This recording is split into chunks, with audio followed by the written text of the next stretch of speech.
దేవునామానికి స్తోత్రములు. మన ప్రభువును ప్రియరక్షకుడైన యేసుక్రీస్తు వారి నామమున ఈ కాలంలో మీ అందరికీ శుభాభివందనాలు తెలియజేస్తూ ఉన్నాను. నేటి మన ఆత్మీయ ఆహారముగా దేవుని వాక్యములో నుంచి పేతురు రాసిన మొదటి పత్రిక 5వ అధ్యాయము 6వ వాక్య భాగాన్ని చదువుకుందాం. పేతురు రాసిన మొదటి పత్రిక 5వ అధ్యాయము 6వ వచన భాగాన్ని చదువుకుందాం.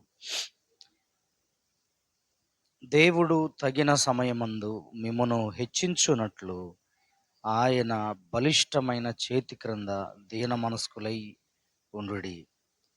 ఆయన మిమ్మును గూర్చి చింతించుచున్నాడు గనుక మీ చింత యావత్తు ఆయన మీద వేయుడి.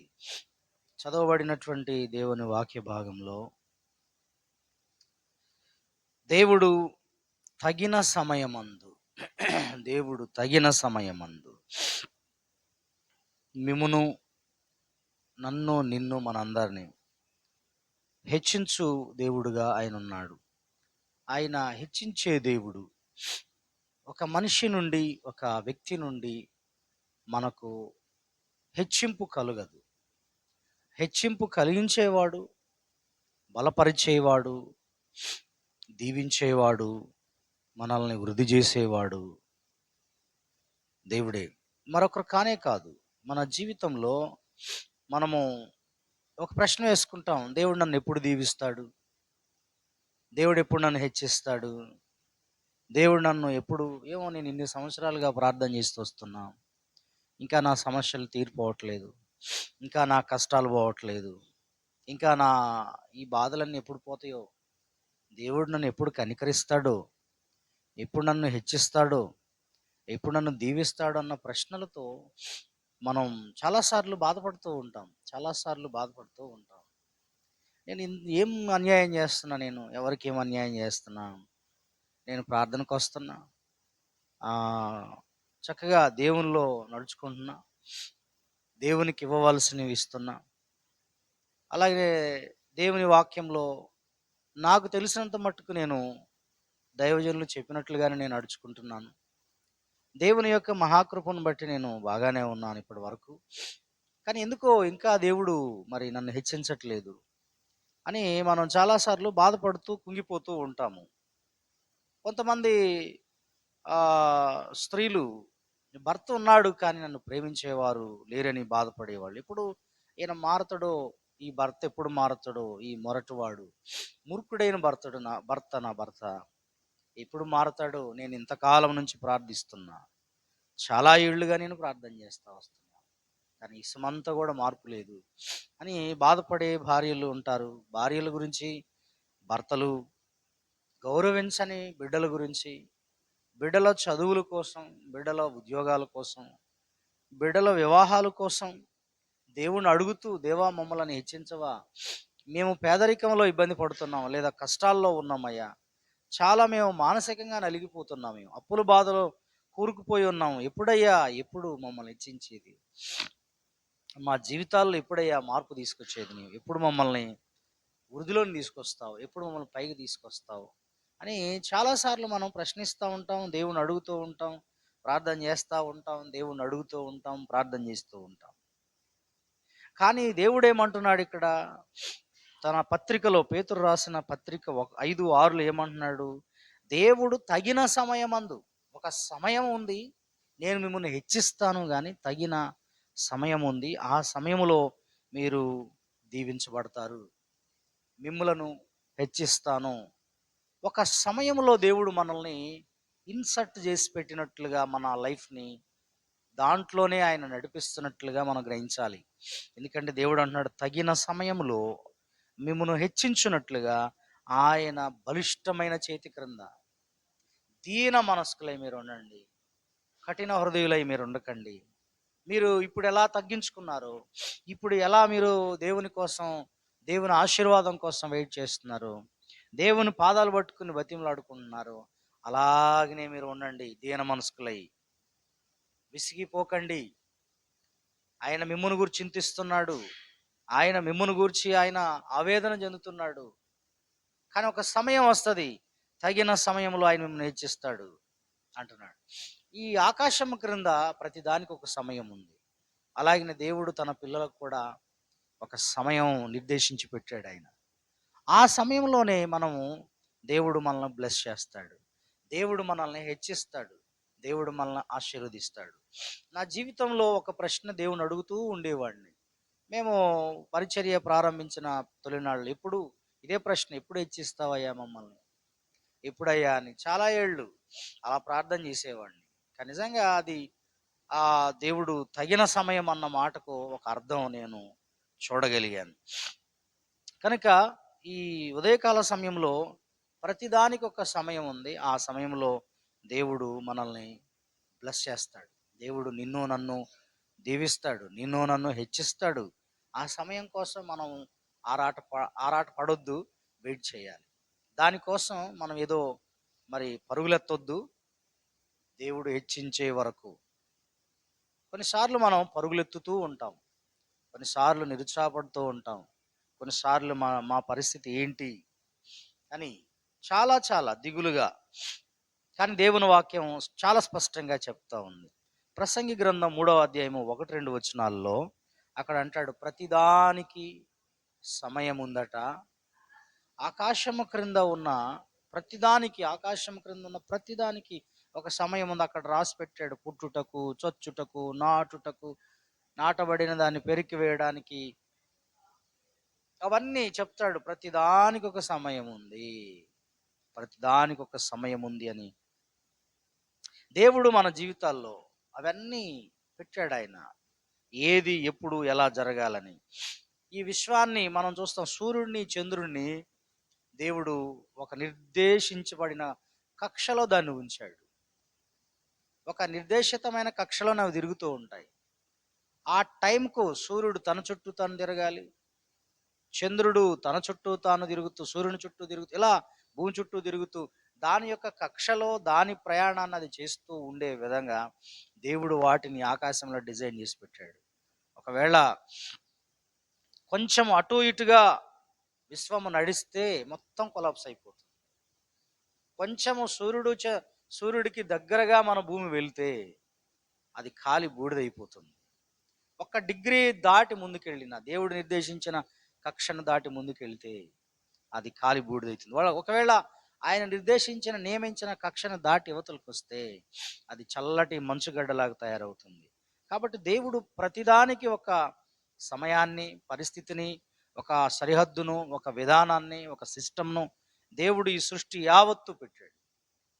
అందులో నీవు నేను కూడా ఉన్నాం. నీకు నాకు సమయం ఉంది. మన ఆశీర్వాదాలకు ఎప్పుడు దేవుడు సమయం, ఏ సమయంలో పెట్టాడు, ఏ సమయంలో నీ బిడ్డకు పెళ్లి కావాలో, ఏ సమయంలో ఏది కావాలో, ఏ సమయంలో ఏది జరగాలో తన ప్రజలైన వారికి, తన బిడ్డలైన వారికి తన స్వాధీనంలో పెట్టుకుని నడిపిస్తూ ఉంటాడు ఆయన.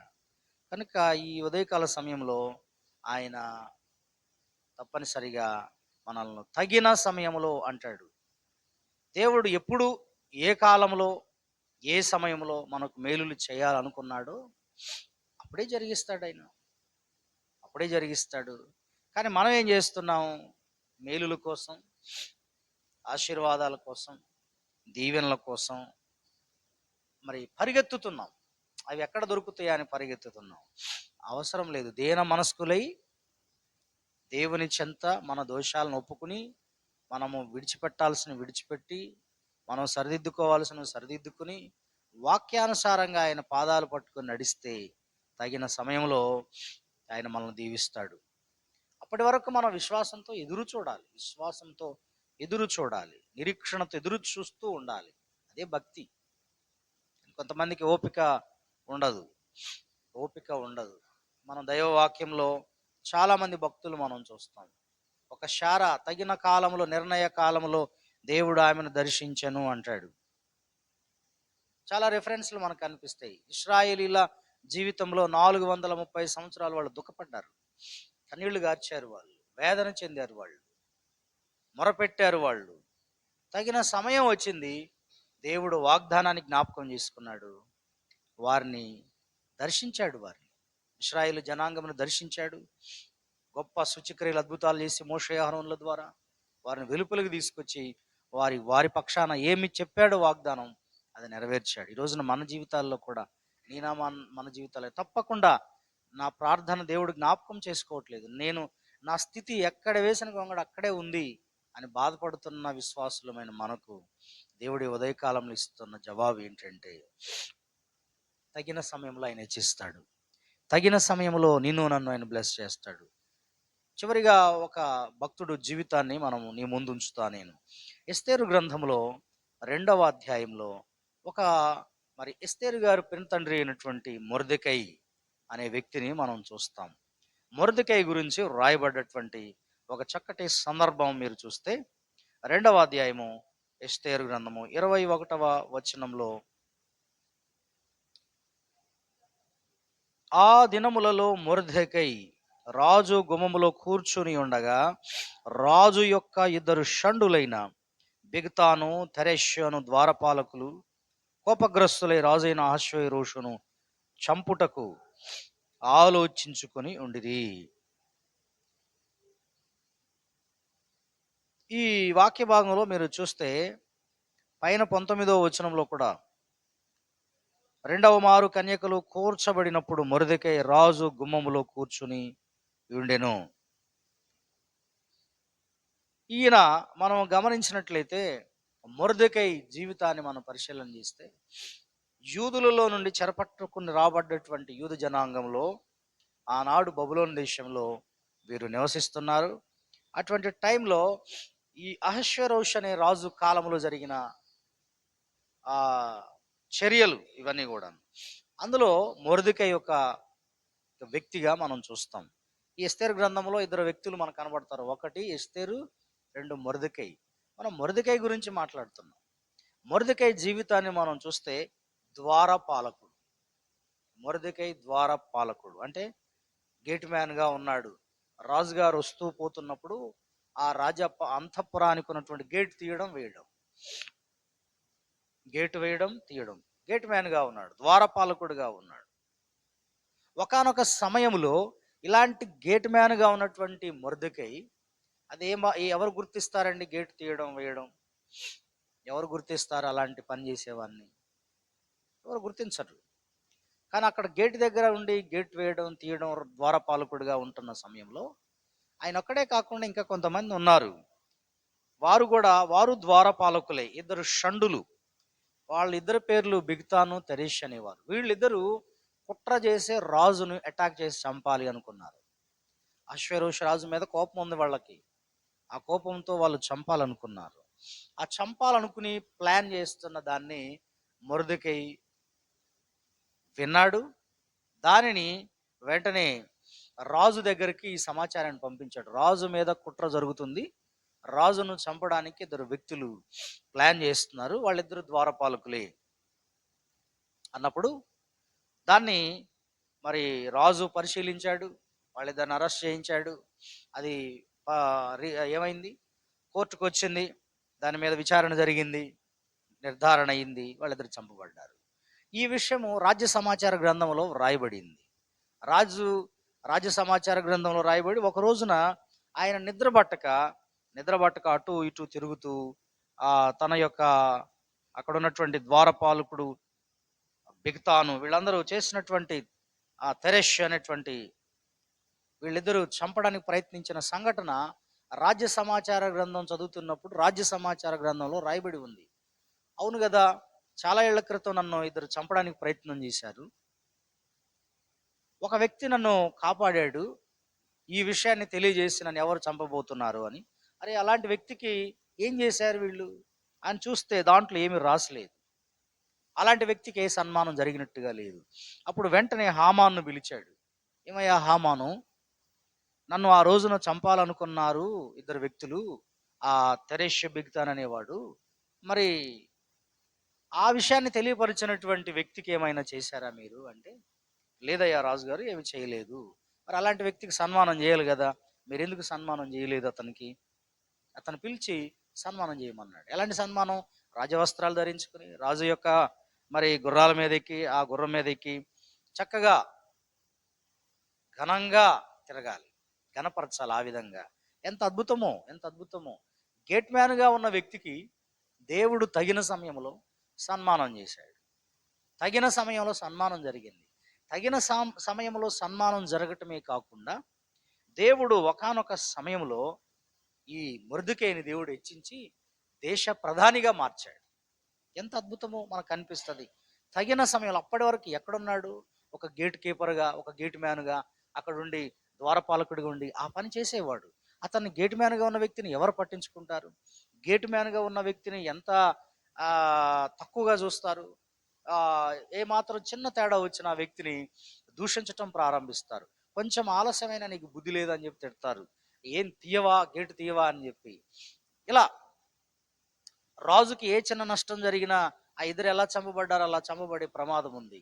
రాజుని వస్తున్నప్పుడు పోతున్నప్పుడు, అలాగే మంత్రులు వస్తున్నప్పుడు పోతున్నప్పుడు ఆ సెక్యూరిటీ ఏమాత్రం తేడా వచ్చినా ఆ వ్యక్తులు చాలా ఇబ్బందికరమైన పరిస్థితి. ఎందుకంటే చాలా ప్రమాదకరమైనటువంటి ఉద్యోగమే, ఎవరు పట్టించుకోరు. దానికి ఏ రకమైన ఘనత ఉండదు. వాళ్ళతో వీళ్ళతో అనిపించుకోవాల్సిన పరిస్థితి. ఏంట్రా బాబు అని ఒక్కోసారి మనం కూడా చూస్తూ ఉంటాం. గేట్ల దగ్గర కూర్చునే వాళ్ళ జీవితాలు ఆ కర్ర పట్టుకుని కూర్చుంటారు. నేను కొన్ని మనం అపార్ట్మెంట్ల దగ్గరికి వెళ్ళినప్పుడు అక్కడున్న సెక్యూరిటీ గార్డులను చూస్తూ ఉంటాం. వాళ్ళు అక్కడ కూర్చుంటారు. వాళ్ళు ఒక కర్ర పట్టుకుని కూర్చుంటారు. ఒక కుక్కలు పోయినా వాళ్ళదే బాధ్యత, ఎవరు వచ్చినా బాధ్యత వాళ్ళది. ఏం జరుగుతుందో తెలియదు. అసలు ఎవరు వాళ్ళని పట్టించుకోరు, వాళ్ళ గురించి పెద్దగా ఆలోచించరు. అలాంటి జీవితం మొర్దెకై జీవితం. కానీ దేవుడు మొర్దెకైని ఒకానొక సమయంలో జ్ఞాపకం చేసుకున్నాడు. ఒక ఉన్నతమైన స్థితిని ఇచ్చాడు, ఉన్నతమైన ఆశీర్వాదాన్ని ఇచ్చాడు. నిజంగా ఎంత గొప్ప ఘనతను ఆయన ఇచ్చాడో 10వ అధ్యాయం మీరు చూస్తే, రాజు అయిన అహష్వేరోషు రాజ్యమును సముద్ర ద్వీపములను పన్ను చెల్లింప నిర్ణయించెను. మొర్దెకై యొక్క బలమును గూర్చియు అతడు సామర్థ్యము చేత చేసిన కార్యములన్నిటిని గూర్చియు, రాజు అతనిని ఘనపరిచిన సంగతిని గూర్చియు, మాదీయుల యొక్కయు పారసీకుల యొక్కయు రాజ్య సమాచార గ్రంథమందు వ్రాయబడి ఉన్నది. యూదుడైన మొర్దెకై రాజైన అహష్వేరోషునకు ప్రధానమంత్రిగా నుండి తన వారందరితో సమాధానముగా మాట్లాడుచు తన స్వజనుల యొక్క క్షేమమును విచారించువాడును, యూదులలో గొప్పవాడై తన దేశస్థులలో చాలా మందికి ఇష్టడుగా ఉన్నాడు. ఎంత అద్భుతమండి. దేవుడు మొర్దెకైని తగిన సమయంలో హెచ్చించాడు. ఈ రోజున నన్ను, నిన్ను, మన అందరినీ హెచ్చించేవాడు, బలపరిచేవాడు, దీవించేవాడు, శక్తినిచ్చేవాడు అన్నీ. కానీ తగిన కాలమందు మొర్దెకై సైలెంట్గా హెచ్చించే వరకు దేవుడు ఒక మనిషిని హెచ్చిస్తాడన్న విశ్వాసం వాళ్ళకు ఉంటుంది. యూదులకు, నేను ఈ పరిస్థితిలో ఉన్నానంటే ఈ రోజున ఒక సమయం నాకు వస్తుంది తప్పనిసరిగా. ఆ రోజున నా దేవుడు నన్ను జ్ఞాపకం చేసుకుంటాడు. ఈ రోజున నేను ఇక్కడ ఇలా ఉండొచ్చు కూర్చుని, ఈ రోజున నా పరిస్థితి ఇలా ఉండొచ్చు, కానీ ఒక రోజు నన్ను జ్ఞాపకం చేసుకుంటాడు నా దేవుడు అన్న విశ్వాసం మొర్దెకైలో ఉంది. అందుకే గేట్ మ్యాన్గా ఉన్న ఆయన సిగ్గుపడలేదు. లేకపోతే ఆయన ఆ స్థితిని చూసి ఆయన దిగులు పడలేదు. కానీ అక్కడ కూడా దేవుని స్తుతించాడు, దేవుని మయంపరుస్తూ బ్రతికాడు. తన ఉద్యోగాన్ని నమ్మకంగా చేసుకున్నాడు, తన యొక్క వ్యక్తిత్వాన్ని కాపాడుకున్నాడు, తన నిజాయితీని కాపాడుకున్నాడు, తన దేవుణ్ణి మహిమపరిచాడు. ఈ హామాన్ అనేటువంటి దుష్టుడైన హామాను మొర్దెకై మీద అనేక కుట్రలు చేశాడు చంపాలని. ఎందుకంటే కేవలము, అరే వీడు ఇక్కడ కూర్చుంటున్నాడు, ఒక యూదుడు, నాకు నమస్కారం చేయడా, నాకు సెల్యూట్ కొట్టడా అని చాలాసార్లు కుట్ర బన్నాడు చంపాలని. కానీ ఏమీ చేయలేకపోయాడు. ఏమీ ఆయన వల్ల కాలేదు. మొర్దెకైని ఏమీ చేయలేకపోయాడు. కనుక ఈ ఉదయకాల సమయంలో నీ ప్రశ్న, నా ప్రశ్న ఒకటి ఉంటుంది. ఎప్పుడు దేవుడు నన్ను హెచ్చిస్తాడు? ఎప్పుడు నన్ను దీవిస్తాడు? ఎప్పుడు నా పని అయిపోతుంది? ఎప్పుడు నా జీవితం బాగుంటుంది అని మనం ఆలోచిస్తాం. నీవు ఎప్పుడు బాగుంటుంది అని ఆవేదన చెంది నిరుత్సాహం చెందే కంటే కూడా, దేవుడు తగిన సమయంలో నన్ను హెచ్చిస్తాడు, నా కుటుంబపు స్థితి ఇలా ఉండదు, నా దుస్థితి ఇలా ఉండదు, నా బిడ్డలు ఇట్లా ఉండరు, ఖచ్చితంగా దేవుడు నన్ను ఒక రోజున నా కుటుంబాన్ని ఉన్నత స్థితిలోకి తీసుకొస్తాడు అనే విశ్వాసం, ధైర్యం, నిరీక్షణ, అలాగనే అట్ ద సేమ్ టైం భక్తి, అది పోగొట్టుకోకుండా, విశ్వాసాన్ని పోగొట్టుకోకుండా ఆయన వైపు చూచినట్లయితే తప్పకుండా దేవుడు మొర్దెకైని ఎలా హెచ్చించాడో, మొర్దెకైని దేవుడు ఎలా దీవించాడో, అలాగనే నిన్ను, నన్ను దీవిస్తాడు. తగిన కాలమందు అన్న వర్డ్‌ని ఉదయకాలంలో గుర్తుపెట్టుకోండి. తగిన సమయములో, తగిన సమయములో దేవుడు మనల్ని హెచ్చిస్తాడు. దేవుడు ఈ మాటలు మనందరి వినికిడిలో దీవించునుగాక. ఆమేన్. ప్రార్థన చేసుకుందాం. పరిశుద్ధుడవైన మా తండ్రి, మమ్మలను మికిలిగా ప్రేమించిన మా ప్రియ పరలోక తండ్రి, హెచ్చించువాడవు, బలపరిచేవాడవు, దీవించువాడవు. నాయనా, తగిన సమయములో మమ్మల్ని హెచ్చించువాడవు నీవు. పేతురు తన పత్రికలో రాస్తూ, దేవుడు తగిన సమయమందు మిమ్మల్ని హెచ్చిస్తాడు గనుక ఆయన బలిష్టమైన చేతి క్రింద దీన మనస్కులై ఉండడని మీ వాక్యం సెలవిస్తుంది నాయన. ఈ ఉదయ కాలంలో మాతో మాట్లాడిన ఈ వాక్య భాగాన్ని బట్టి తండ్రి కృతజ్ఞతాస్తుతులు చెల్లిస్తున్నాం. మేమందరం అల్పులమయ్యా, అయోగ్యులము, దుమ్ము ధూళి లాంటి వాళ్ళం. మమ్మల్ని జ్ఞాపకం చేసుకున్నారు తండ్రి. ఇంతవరకు మాకు సహాయం చేస్తూ వచ్చారు. నిజంగా మీరు మాకిచ్చిన ఆయుష్ గొప్పదయ్యా. మీరు మాకిచ్చిన ఆరోగ్యము, ప్రేమ, మీరు చూపిన కృప, మీరు ఇచ్చిన రక్షణ ఎంత అమూల్యమైనదయ్యా. ఎవరికి లేని, ఎవరికి ఈ ఈ ఇది పరిస్థితిని చాలామంది కోల్పోతున్నారు. కానీ నాకైతే ప్రభు, మాకైతే ఇంత భాగ్యం ఇచ్చినందుకే స్తుతులు అర్పిస్తూ ఉన్నాం ఈ ఉదయ కాలంలో. కొన్నిసార్లు నీ ప్రజలమైన మేము, దేవా మమ్మల్ని హెచ్చించవా, దేవా మమ్మల్ని ఆశీర్వదించవా, దేవా మా జీవితాల్లో ఎప్పుడని మేము ఈ పరిస్థితుల నుంచి మేము ఎప్పుడు బయటకు వస్తామయ్యా, ఈ ఆర్థికపరమైన ఇబ్బందుల నుంచి ఎప్పుడు బయటకు వస్తామని మేము ఎన్నోసార్లు కన్నీళ్లు గార్చి, ఎన్నోసార్లు విలపించి, ఎన్నోసార్లు ఆవేదన చెందిన ప్రశ్నకు ఒక జవాబుగా ఈరోజు మీరు మాతో మాట్లాడారు. తగిన సమయం అంది నేను మిమ్మల్ని హెచ్చిస్తాను అన్నారు. దేవా మీకు స్తోత్రాలు. అవునయ్యా, ఒకనాడు మొర్దెకై ఆ గేట్ మ్యాన్గా ఉన్నటువంటి స్థితిని మేము చూసాము. నాయనా మీకు స్తోత్రాలు. తగిన సమయంలో గేట్ మ్యాన్గా ఉన్న వ్యక్తికి సన్మానం, గేట్ మ్యాన్గా ఉన్నటువంటి మొర్దెకైని ప్రధానిగా మీరు చేసి ఓ గొప్ప స్థితిలో ఉంచిన దేవాది దేవుడు అయ్యా. ఆనాడు ఈనాడు నీవు మార్పు లేని ప్రేమ గల తండ్రివి అయ్యా. మేమే బలహీనులమయ్యా, మా ఆలోచనలే సరి అయినవి కావు. మా హృదయాల్లోనే ఇంకా మార్పు రావాలి. ఇంకా మీరు దీవించటానికి, మీరు ఆశీర్వదించటానికి వెనుకాడని ప్రేమగల దేవుడవు. మేము అలాంటి స్థితిలో ఉండాలని మీరు కోరుకుంటున్నారు తండ్రి. కానీ మేమే మా మనస్సుల్లోనే, మా తలంపుల్లోనే, మా ఆలోచనలలోనే సరి అయినటువంటి అయ్యా తగ్గింపు లేకపోవడం, దీనత్వం లేకపోవడం వల్ల మేము ఇంకా వెనుకబడి ఉంటున్నాం. మమ్మలను క్షమించుమని ప్రార్థన చేస్తున్నాం ఈ ఉదయకాలంలో. తండ్రి, ఈ వాక్యాన్ని ఈ ఉదయకాలంలో మా ముందు పెట్టారు. ఈ దినమంతా మీరు మాతో కూడా ఉండండి అయ్యా. ఈ దినములో నాయన మా పనులు మేము చేసుకోవడంలో, మా ఉద్యోగాలు చేసుకోవడంలో నమ్మకత్వాన్ని కలిగి మేము బ్రతుకుటకు సహాయం చేయండి నాయన. మీకు స్తోత్రాలు. మేము నీ కోసమే ఎదురు చూచే వారంగా ఉండాలి. సమస్త మహిమ, ఘనత, ప్రభావాలు మీకే చెల్లించుకుంటూ నన్ను, నా ప్రాణాత్మ శరీరాన్ని సన్నిధిలో సమర్పించుకొని నేను ప్రార్థన చేసుకుంటున్నాను. వ్యర్థమైన వాటిని చూడకుండా మా కన్నులు త్రిప్పివేయండి నాయన. వ్యర్థమైన వాటిని మాట్లాడకుండా నోటికి కావలి ఉంచండి తండ్రి. నాయన మీకు స్తోత్రాలు, స్తుతులు. బలపరచండి మమ్మలను, మా జీవితాలను కట్టండి తండ్రి. మీరు అన్ని విషయాల్లో తోడై ఉండి సహాయం చేయమని ఈ ఉదయకాలపు ప్రార్థనను బట్టి, ఈ ఆరాధనను బట్టి నేను స్తుతిస్తూ, ఈ ఆరాధన నీకు చెల్లిస్తూ, ప్రార్థనలన్నీ మీకు సమర్పించుకుంటూ, నీ బిడ్డలు మేమందరం చేయవలసిన ప్రార్థనలన్నిటిలో మీరు మాతో కూడా ఉండండి. వారు చేస్తున్న ప్రార్థనలు మీరు అంగీకరించి జవాబులు దయచేయమని, హెచ్చించి బలపరిచి కృప చూపమని యేసుక్రీస్తు వారి నామములో ఈ ప్రార్థన సమర్పిస్తున్నాను తండ్రి. ఆమేన్. కూర్చుందాం.